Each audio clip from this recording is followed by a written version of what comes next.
More than 62,000 fully armed personnel will be on the ground during next month's presidential and parliamentary elections. Men from the police, military, BNI, national security, immigration and other sister security agencies are teaming up to ensure the elections are without breach of the peace. IGP James Opombuenu, who is also head of the Election Security Task Force, has been addressing a news conference today at which he promises a ruthless clampdown on troublemakers. 62,794 security personnel from the Ghana Police Service, the Ghana Fire Service, the Ghana Prison Service, the Ghana Immigration Service, the Customs Division of the Ghana Revenue Authority, and the Ghana Armed Forces are being deployed for the elections. All the personnel that I've mentioned will be in their regular uniforms, with the exception of officers from the Criminal Investigation Department and of the Police Service and the Bureau of National Investigations, who will remain invisible in quotes. We will adopt a 4-tier approach of starting duties of policing the ballot at all the 33,367 polling stations, revised to 40,000 recently, and 275 collation centers. Patrols, rapid response, and standby forces to provide swift action when the need arises. Ladies and gentlemen, personnel of the Ghana Armed Forces, together with operational units of the Ghana Police Service, who will be fully armed, will execute the patrol and rapid response and standby duties, while the static duties are performed by the police and the 4 security agencies that I've already mentioned.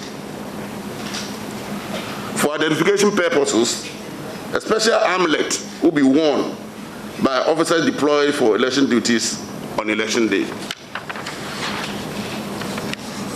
We shall also carry on with our everyday duties of preventing crime, protecting lives and property, apprehending offenders, and generally maintaining law and order, so that people can continue to go about their various lawful activities in a safe and secure environment. Ladies and gentlemen, personnel of the Bureau of National Investigations will continue with their usual duties of complementing intelligence efforts to deal with general incidents of crime, vigilantism, or terrorism that could spring up before, during, or after the elections. These arrangements will help us to arrest any person or group of persons who attempt to obstruct the election process, intimidate or harass people, or do anything to disturb the peace, security, and stability of this country. Well, I'll be having some analysis with some security and analysts who will be joining me. But before that, the police is today updating the flashpoints identified. We were told about over 4,000 were identified. Today, more than 6,000 of them are known so far. Here is the IGP on the service's readiness to deal with this situation. On the issue of resources required for our work, agencies forming the Election Security Task Force are equipped and ready to do our job. I have visited all the 16 regions of this country with a team to see for myself the readiness and capability of the police regional commands to lead other sister security agencies in the regions to police the ballot. During these visits, I also interacted with officers of all ranks on a variety of subjects, including how they are psychologically prepared for the task. And I'm satisfied that we are ready. The few gaps witnessed from the visits have been filled. However, a few remain which we are yet to fill before election day, and I can assure you that that will be done. Ladies and gentlemen, we are approaching all polling stations as potential flashpoints. However, we have identified 6,178 flashpoints nationwide. The flashpoints were decided based on a number of factors, such as incidents recorded in previous elections, this year's voters registration exercise, and crime rates and other factors relating to those centers. As a result, our approach in these areas will be slightly different from other areas. Saturated patrols and standby forces may be visible to prevent any mishap. Hotspots and strategies for handling them will be reviewed based on emerging trends or issues. Ladies and gentlemen, our security services have been working closely with the Electoral Commission to make our planning for the entire electoral process feasible. Our priority areas include providing security for the commissioners, the polling stations, the collation centers, the electoral materials, the offices, logistics, holding facilities, candidates, voters, observers, and reporters. Ask the police on their preparedness to deal with this, including their psychological preparedness. They also talk about their priorities. But we're told that motorbikes on that day will not be allowed more than 100 meters away from polling stations. But why? Here is the IGP with an explanation. The motorbikes. I don't want to say that the people should not use motorbikes at all. But at least about 100 meters from the polling station, you cannot bring a motorbike. 100 meters from the polling station. So that's for the guidance of all. 100 meters from a police station, you don't bring a motorbike there. Because if you come there, we'll prevent you from coming closer. The reason is that most of the time, people who want to snap ballot boxes use motorbikes. I can assure you that in some cases, there will be less than 50 minutes. I anticipate that we should do less than 50 minutes. But of course, you have already been giving the answer to the other one. The assurance I can give is that as soon as the incidents occur, we will have patrol teams in the area, rapid response teams. So as soon as the incident occurs, the rapid response teams will be there. Arms proliferation. We are working with the Small Arms Commission. This morning, I sent an officer to the Western region, where the Small Arms Commission is undertaking an exercise. So we are in touch with them to try to deal with the small arms, the light arms situation in our country. They have the mandate to deal with it. When it comes to the criminal domain, then we will deal with it. So we are in collaboration with them.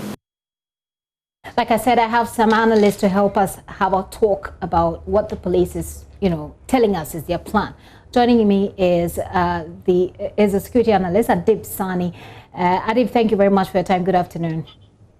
Good afternoon, Gifty. Yeah, I also have on Zoom Nanaya Akwada, who is a safety analyst. He's also with the Bureau of Public Safety, joining us. Hello, Nanaya. Thank you. Hi, Gifty. Okay, so let me begin with, I know, Nanaya, that you have already put out your concerns in the public domain, but let me begin with your brief initial assessment of this plan that has been rolled out, at least the ones we know, by the IGP. Let me start with you, Adib Sani. Well, first of all, good afternoon to my colleague, Nana Akwada. I trust you're doing well. Great. Okay. Thank you. Well, Gifty, the police is playing by the book. In fact, what is currently on paper as announced by the IGP is very consistent with best international practices so far as ensuring security is concerned. But like I always say, what is on paper is usually different from what is on the ground. Some few weeks ago, the police talked about some flashpoints in some areas, including Odododio, which I understand had 50 flashpoints. But that notwithstanding, proper mechanisms or safeguard mechanisms was not put in place yet.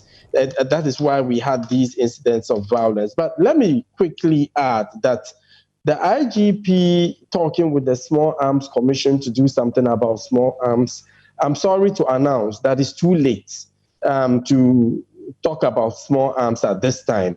And currently, according to the Small Arms Commission, there are well over 1.2 million Ghanaians who are armed. Unfortunately, last year, only 40,000 of them renewed their licenses.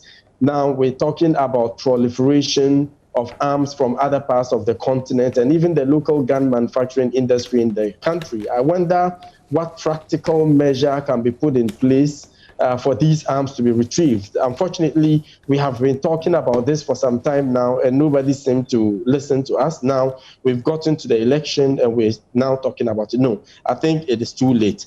But it is also worth recognizing that the measures put in place currently by the police is in good faith. Let me give them praise where it is due. I wish to commend the IGP and his team for a good work done so far.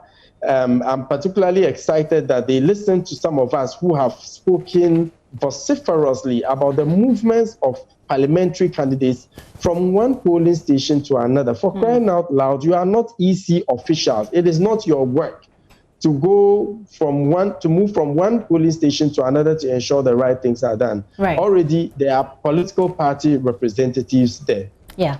And that's a point that the IGP made very clearly today. I mean, it's not in the sound bites the clips that we played, but it's a point that he made that candidates will not be, he didn't say will be disallowed, but he says they are highly encouraged not to, be patrolling the polling centers. I mean, let me bring you in here, Nanayo. You have raised concerns about the parameters being provided by the police as far as the presence of motorbikes, for example, and how far camera or media organizations with cameras can go. Let's hear it. I think you are muted.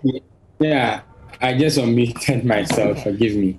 Gifty, I think the presser by the IGP and the Election Security Task Force is very commendable. Coming at this time, at least, we are appreciating some of the ground rules moving into December 7th. We wish to commend the IGP for that. And personally, I was very elated seeing my IGP, taking up questions from journalists, single-handedly. I think it's very, very well commendable. We rarely get IGPs who are this on top of their job. At least for this session, I must commend him. But we have issues with some of the things they rolled out. The IGP did not appear very well organized when he was responding to the motorbike issue, as in to what range, how far, how deep can a motorbike travel into the polling station. And he mentioned on top of it, said 100 meters. And that is what we question, because look, we need to be deliberate, precise, and specific with some of these things, because we are going to have security men who will be there on that day in that charged atmosphere, wanting to make sure that we have zero occurrences. And we don't want to move into such a space with ambiguities at all. So we said that the IGP must come again on his 100-meter radius perimeter thing that he said. It's very important because there's a lot of thinking that should go into, first of all, determining what will actually be a safe zone for the polling station. assuming gun-wielding guys drive past by with an AK-47 and they are on motorbikes, 100 meters is a cool chop for them, because AK-47 goes beyond 300 meters. So what really went into the 100-meter determination? We think the IGP must look at it and possibly review or revise the 100-meter determination as safe perimeter zones for the polling stations. In fairness to the IGP, because I was there covering this particular press conference, what I would say is that this was a question. It was not part of the initial address. It was a question that was asked by a media organization, and then he provided that response. So you're saying that the 100 meters is close enough for people to shoot a gun. He also did indicate that this plan will be reviewed as we go along. So hopefully what you're saying will be a part of their consideration. But there is a point about security personnel going to be deployed to be given what he called armlets on that day. I am interested to take your thoughts on that. What he says is that this is supposed to identify security personnel who will be working on that day as part of the 62,000 plus that will be deployed, so that we don't have a repetition of Ayawaso West Bogon, where people showed up and people didn't know who they were because of the apparel they had. Mr. Sani, your thoughts? Well, I don't know whether it was on this network I spoke about the issue of vigilantism, and now they are becoming officialized. As a matter of fact, vigilante groups now act in official capacity, like it happened at Ayawaso West Wogon. So this has created a lot of mistrust. And so I think that this is just a safeguard measure to, as it were, ensure that nobody at the polling station, especially the political party representatives, ask questions about the legitimacy of certain persons who perhaps would be manning security at those areas. So this is just to ensure that everybody is at ease and nobody would have to, as it were, ask someone questions about whether he should be there or not, because a lot of incidents over the past few years has pointed to the fact that there are instances where certain people who have no business at the polling station come there, and in the end, they foment trouble, like it happened at Ayawaso West Wogon. But let me make a follow-up on the motorbike issue. I am a body language expert. It was quite obvious that the IGP was not ready for that question. And so I'm sure his 100-meter figure is just an afterthought of some thought, and going into the election, some changes might be made to it. Because I remember some time ago, Boku, motorbikes were outrightly banned. It was only females who could ride, but now that has been lifted because of the incidents of people riding by and firing, rifles. But I understand from his address that he has met some political party representatives, yes, and that they have assured that going into the elections they would respect the laws, etc. But let us not forget that prior to the 2016 election, there was a similar engagement where the IGP and his officials met representatives of the various political parties who appended their signature to documents and reaffirmed their commitment to respecting the laws and to dealing with the issues of vigilantism within their fold. Unfortunately, there was no commitment in that regard, and we all witnessed what happened. So I think this should also go beyond just beating them. Going forward, the IGP or the police in general would have to make examples of these trouble causes, because the biggest problem has got to do with the culture of impunity. It's always been talk with little action on the ground. So for people like myself to be convinced that really this IGP, this police regime is very committed to dealing with the issues of security going into this election, we would want to see oblivion of whichever part of the political divide trouble causes come from, to be dealt with rigorously and vigorously with recourse to the law. So at least they prove beyond reasonable doubt that yes, indeed, they are committed. So on the back of that, we're wrapping up shortly. But on the back of that, I want you to listen to the question that was put to him specifically was about, like you said, making an example of some of these people who act with impunity to create a cause election violence. Now, Howard Kumsin, who is member of parliament for Ewutu Senya, is admitted to firing gunshots in July during the registration process. So the media was very interested in what has happened to that particular case, as well as what happened in Ayawaso West Wuogon. Listen to the IGP's response. When we come back, we'll wrap up on that. You were talking about a certain MP and claiming to have fired. You know, investigation is not a one-day event. Once you start investigations, you have to deal with the issues involved. If there's a firearm involved, one, is the firearm registered? If it's registered, it's in whose name? Two, if there was firing, we verify whether it was that particular firearm that was fired. So it is not just that the event has happened. You arrest the person, put him before court, and the court discharges him. I think Ghanaians deserve better. And they deserve better by waiting on the police to do thorough investigations before we put cases before court. In the case of the, what you are talking about, the Ayawaso West Wuogon, there you see people infiltrated.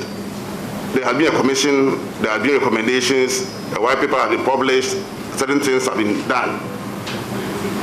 And on that day, I can assure you that the rapid response team that we have will deal with any situation arising out of people who are not prepared or who are not supposed to be there. Anybody who is not within our setup and he appears will be dealt with by our rapid response teams. So rest assured. So that's what the IGP says, that the people, if anybody shows up and it's not a part of the 62,000 plus that they are working with, they'll be dealt with by their rapid response team. Let's end this conversation with you, my resource persons. I want to bring you in, Nanaya, on this part. Are you satisfied with the response he gives about Madam Howard Kumsin, for example, and what happened? We didn't get any specifics on that case, as it were. Well, thank you, Gifty. To the extent that we raised issues with Madam Howard Kumsin's, occurrence weeks back when it occurred, I believe that matter should be investigated. We should not confine ourselves to just the fact that she discharged or she, flaunted a firearm in public. We should really understand what sort of threat was facing her and all that before we can make an absolute conclusion on that matter. But to the extent that the IGP commits to ensuring that people who cause trouble or people who apply themselves in trouble during elections day, those people will be brought to book. We want to believe that the IGP is going to walk his talk. We have heard that too many times, and when the time comes for them to strike, they fail to strike. Right. And so I want the IGP, aside issuing such warnings, he must also appeal to the House of Parliament, probably through the Speaker, for especially members of Parliament and their followers who normally want to be moving around from place to place in all their suspicions, and also be talked to so that we can have some peace when election day comes. We must understand that when you are, it's public safety and security 101, that the more the people know, the better. And the more you engage the people, the better you are to find peace when you need it most. And so we believe that what IGP has started by engaging the people and the media, he should go ahead. We want to see him in Parliament talking to parliamentarians. Right. We want to see him in other places speaking to the people who matter, so that we can move into this election with a certain knowledge that there will be peace. Okay. I'll say very big thanks to you. Adib, do make it brief for me. Okay, in as much as I commend the IGP for the steps they are taking, I would also wish to state without mincing words that the IGP is being dishonest about Hawa Kumson's case. Why? For crying out loud, I mean, how long should it take you to confirm whether a firearm is registered? How long would it take you for you to confirm that a bullet was fired from that firearm? For crying out loud, for once, let us be serious. Is it 10 years? Is it 20 years? I think there's no commitment whatsoever to dealing with the issue. The Peace Council has spoken about it over and over again, and nobody seems to be taking them seriously. But going forward, it is important the police engages security analysts on a daily basis. We are on TV, we are on radio. We need to let the people be educated, and that can, to a very large extent, come from us through the media, and I think we need to be engaged. Thank you. We really appreciate your time and the effort that you put in this one. Thank you so much. Adib Sani there, you saw him right behind him with the Jatike Center there. He's a security analyst there, and I also had Nanaya Wakwada, who's with the Bureau of Public Safety there. Very interesting thoughts you've shared with us.